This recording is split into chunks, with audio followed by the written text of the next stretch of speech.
All right, thank you so much for joining us. Of course, my name is Eugene Anangwe, and we have a conversation right now with Mo Ibrahim, the founder of the Mo Ibrahim Foundation. Mo, thank you so much for making time to speak to us today. You're welcome, Eugene. Thank you. So, first of all, I know you have a very tight schedule, and so we're going to keep this conversation as brief as we can, but also have fun while at it.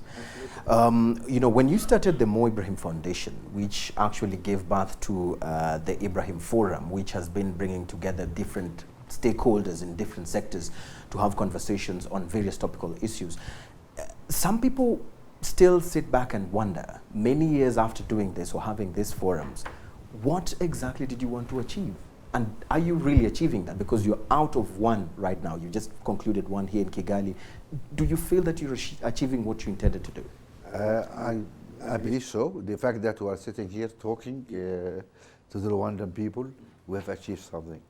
Because we want the message on governance and leadership to be taken to all African people. When the African citizens really become aware that they are really masters of their own country, and they need to hold governments accountable for the delivery of all these services. And because what's good governance is about delivery of this basket of public goods.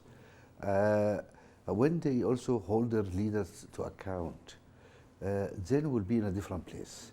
And so this is a process. And we go to various countries, we do town hall meetings, we do that this weekend on governance in different countries. We publish the index, we do the leadership awards, and that heightened the public awareness of all these issues. And also, it focuses the minds of governments also. They know that they're accountable. And that's all what we wanted to do. Right. And when you look at that, how do you gauge the impact of it? How do you sit and say our forums are actually having an impact? It's one thing to create awareness, but it's another thing for those people who are now aware to take action on whatever you've been telling them. Yes, you are right. But you know what? It is really up to the people. We are not out to change governments or to have our own political party, or no. We want to just connect with both citizens and the governments. And we say, look guys, it's not difficult. We can really do a good job here and move Africa. Africa deserves a better future than what is going around us now. We're not happy what is going around us in Africa now. So we really deserve a better future. And this is the way probably we should do things. And we see a lot of people, young people, coming forward to see. When I walk in the streets in Africa, and some young people come to me and say, "Oh, Mo, thanks for what you're doing. It's interesting." Or people write to us or get engaged or do. That's all wonderful. Governments have conversations with us about because government understood now that we're not there to criticize. We're not out to shame anybody or to blame anybody. We are trying just to see how are we performing and how to improve that performance. That's all what we want to do. And so we're getting more friends every day. And we are only part of a great movement around us. We are not a silver bullet, which is going to change all of Africa. Right. Okay, so we are just part of this millions of people who try to improve things. Right. How has it been like? I mean, how easy or difficult has it been like to form or create this thing that you call a movement? How easy has it been for you and your team to actually be able to take across this message to different countries as you hold these forums? How easy or difficult has that been? Of course, it's not an easy task. To start with, we need to be credible. We need to have some of the best Africans, best leaders, not only Africans, some have some non-Africans also with us, because we're not xenophobic. And people really very credible. And then in all what we do, we had to show credibility. In the selection of the Leaders Award, the Prize Committee must show credibility, and everybody now know it is credible, because some years they come out and say, sorry, nobody. Yeah? All the selection of leadership were really examined and looked after, and people come to conclusion, this was a reasonable decision. The publications we issue, the index we do, people find that these numbers we produce are accurate, are precise, they are referenced. And so time, you only gain credibility with time. Then people trust you. And of course, at the beginning will be a lot of cynicism.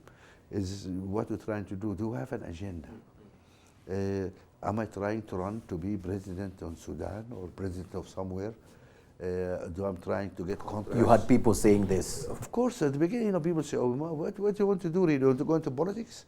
You want to go into, or is it something to develop my business in Africa?" So the Nigerian gave me a block of, to look at oil block, or this guy give me a gas contract, or this guy give me a mine. And then people see that that's not the issue. We don't want anything from anybody. I don't need jobs, I don't need a contract, I don't need money, I don't need anything from anybody. We are doing that because we believe Africa should be in a better place. Right. And we as Africans, is our duty to really do what we can to help our continent to move forward. Right. As African citizens, we need to do that. It is our duty.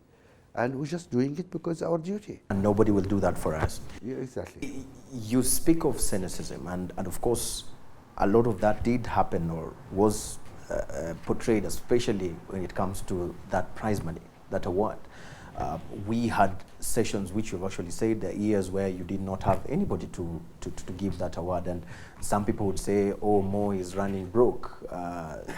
That's why he's not giving out the award." Others would say that, "Oh, Mo is bribing leaders to leave office." I want you to tell me, why did you come up with this idea? For what reason? Because there's a number of reasons there. Let me start with one important thing. I'm not a member of the prize committee. I have no vote in this committee. I cannot attend the meeting. I don't attend, and I cannot attend. This is an independent body of 7 very credible people, okay? So I have no say, do award this person or that person, or don't award. It has nothing to do with me.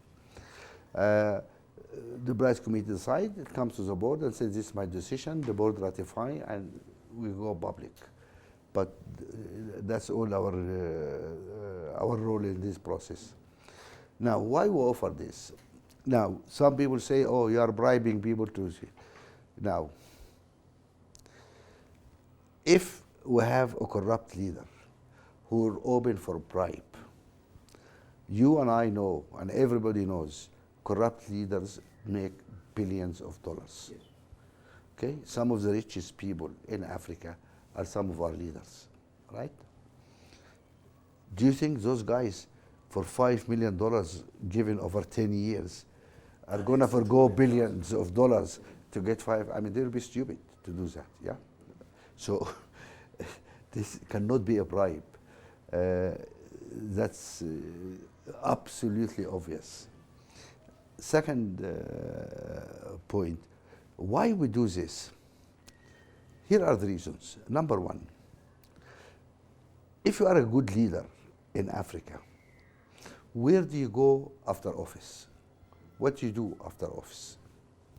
If you are a leader in Europe or United States and you retire, you really start to make money. You know what? Because you go on the speech circuits, you get paid $300,000-$400,000 per speech. You are welcome on the boards of the great banks, and you make millions for just attending a board every now and then. You publish your memoir. You notice how much Obama was paid for his memoir, how much Clinton was paid for his memoir, because this is seen as valuable books, bestsellers. So actually, you become really rich after you leave office, right? Our leaders, after they leave office, where do you go? Do you go into national banks? They don't care about them. They publish memoir, nobody buy it. I mean, there's no market for that, unfortunately. So there's no way for them other than to try to go and get a job somewhere or go and teach at a university or something. So there is no really life as such for presidents after office. They have to work to earn a living because they have very little pension or whatever. But if we say to them, look, we're going to give you $500,000 a year. This means you don't need to go and work. What you need to do now is to work for Africa, pro bono. You need now to go deliver lectures at schools. You need to tell the kids what does it mean to be a leader, what the challenges, how you did it, how they can make it. You need to take up causes. So if you look at our laureates, we have somebody in Cote d'Ivoire, President Breyas. He used actually his money and his time to establish an institute of administration in order to develop public sector workers, public servants in the Portuguese-speaking countries. And he's running that. You look at Chissano. Chissano has been involved in almost every mediation process in the continent. From Uganda, you know, to he spent like 2-3 years in Madagascar trying to. So those guys work. Festus Mohai started a foundation about girls, you know, how education of girls. That's he went around also to discuss with sitting African president the issue of AIDS. So this is thanks to this prize. Because they are free now, they can go and do these things. Okay, he is mediating in South Sudan now. So those people are able now to offer their services to the African people and the African countries to help move things. That's very important. Another point, we need role models for our kids. Unfortunately, we don't know our good leaders. We don't know even our history in Africa. You ask any African in the street, do you know Festus Mohai? No. Very few people know that. Do you know Chissano? Who knows Chissano? Do you know Brias? Do you know Bohama? How many people know those guys? Nobody. But everybody knows Mobutu. Everybody knows Idi Amin. You know, and say, excuse me, we have very good leaders. Why you know only the bad leaders?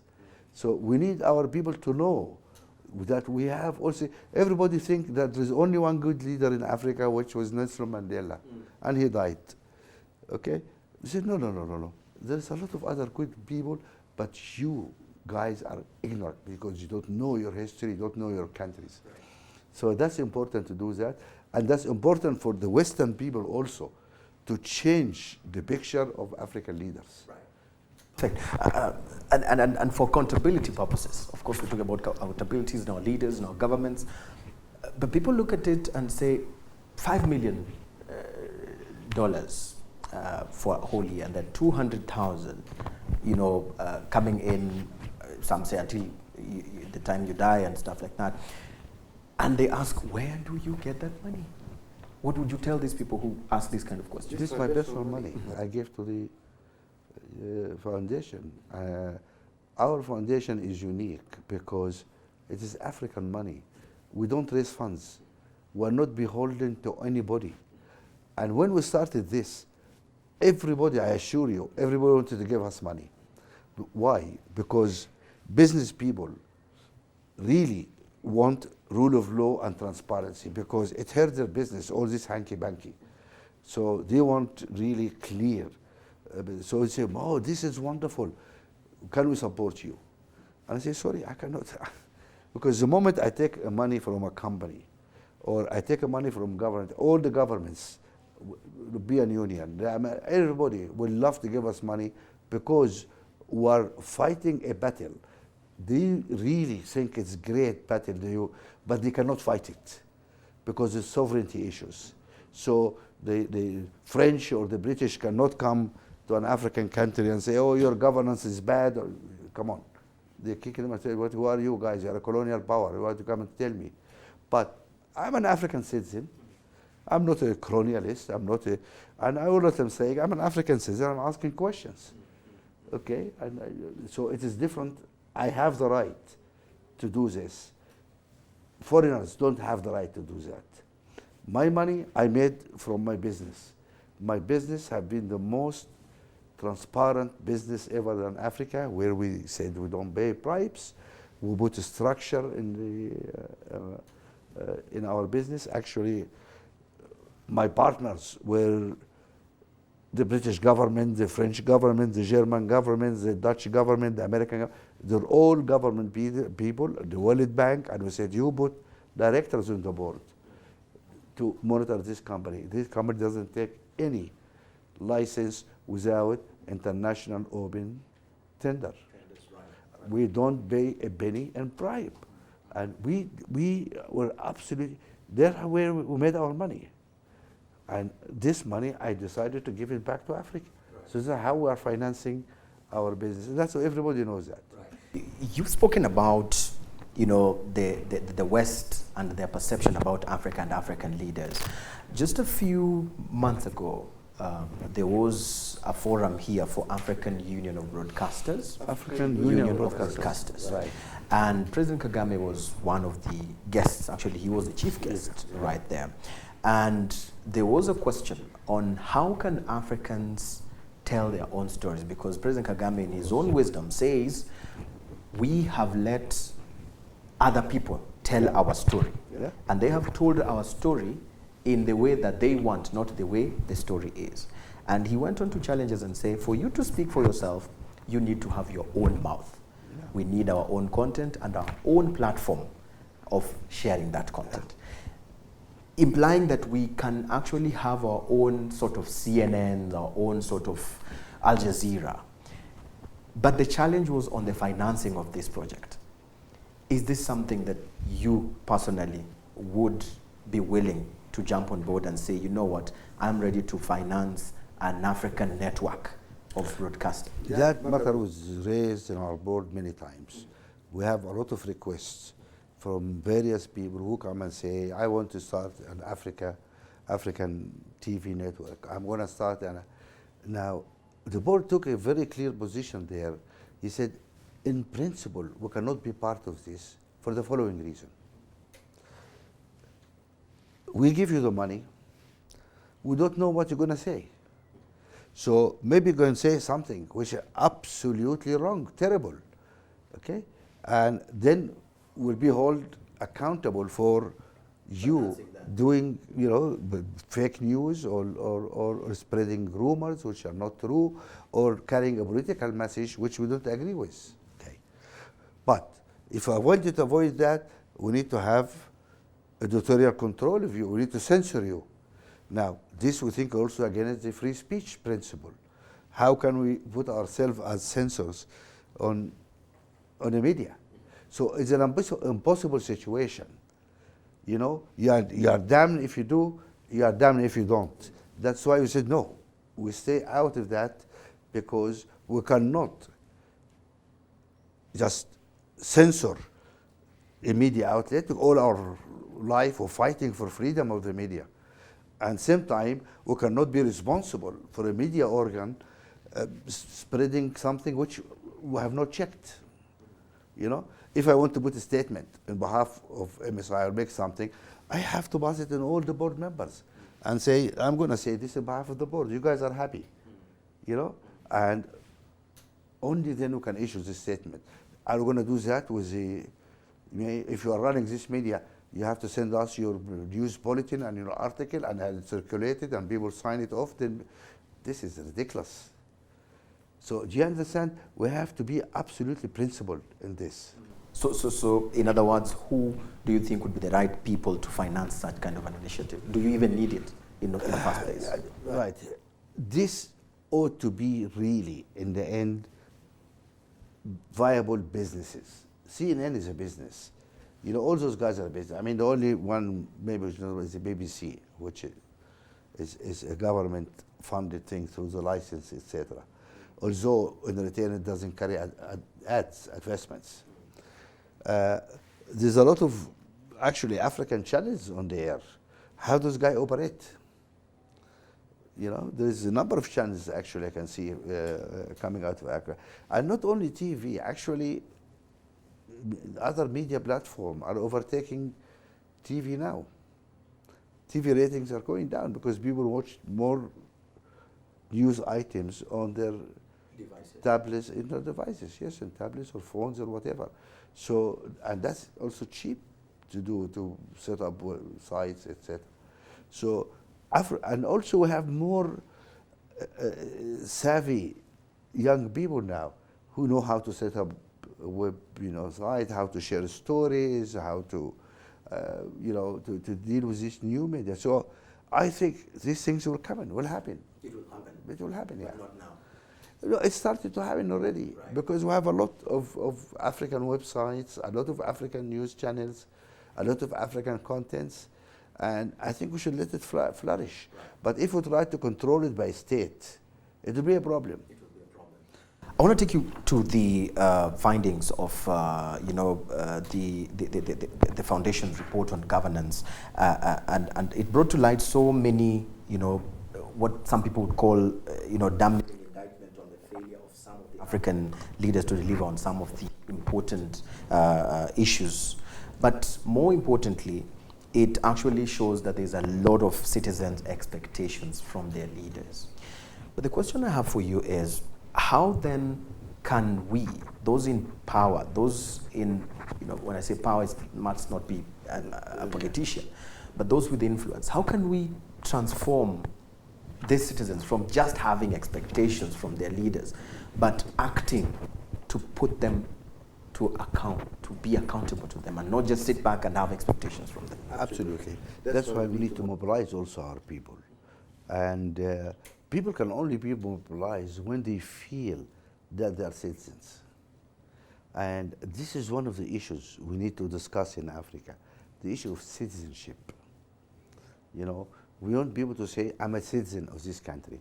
Not I belong to this group, I belong to this tribe, not I'm there, but I'm a citizen. And citizenship can only be galvanized really when people feel they have a say, they are respected, they're treated as human beings, the state care about them and listen to them, then they feel there is value in doing that.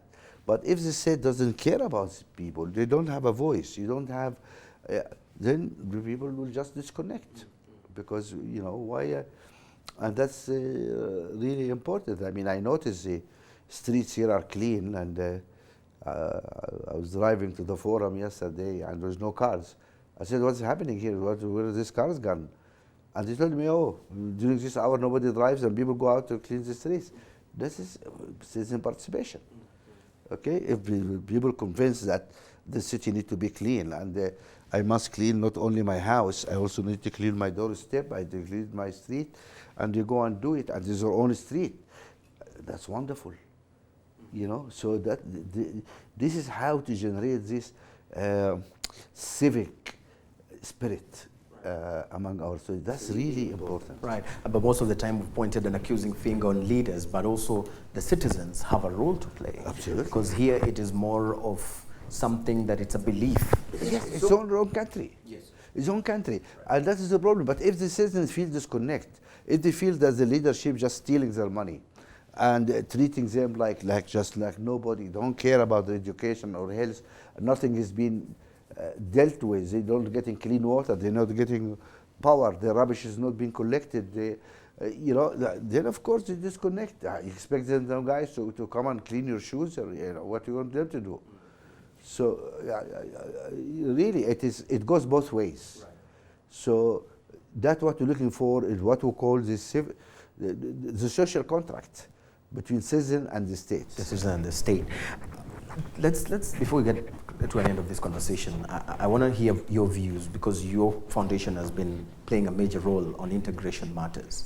But when you look at what is going on already, there's been a push for intra-African trade, the African trade, continental free trade area signing, only 44 countries signing.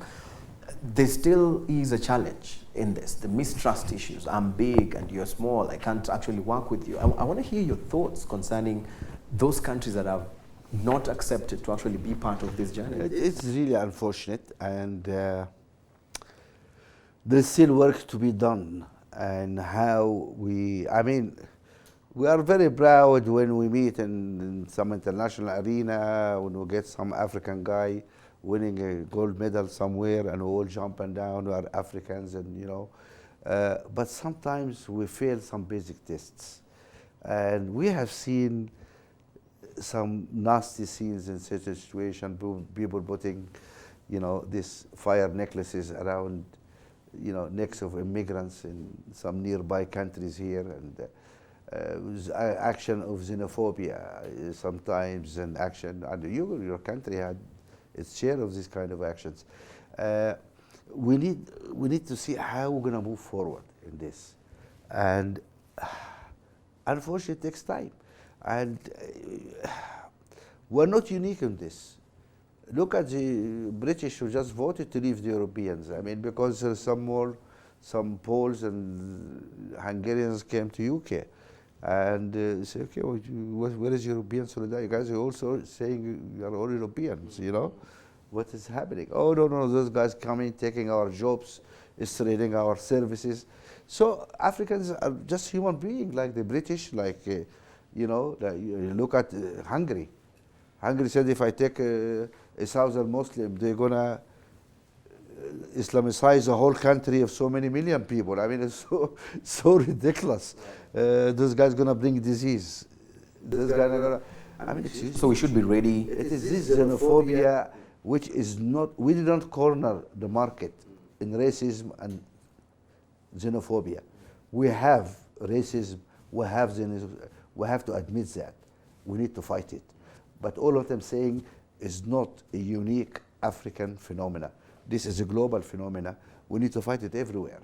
We need to revel in the humanity of people. We are brothers and sisters. And we need to understand that. Right. And it takes time to get to this. And we need to push. You guys in the media need to push in that direction. Our musicians need to do this. We need to change it's a cultural issue also. So we need to address all this. So we just don't meet in Addis Ababa once a year and we sing the African national anthem and we you know, and then we go and go and kill immigrants and, you know.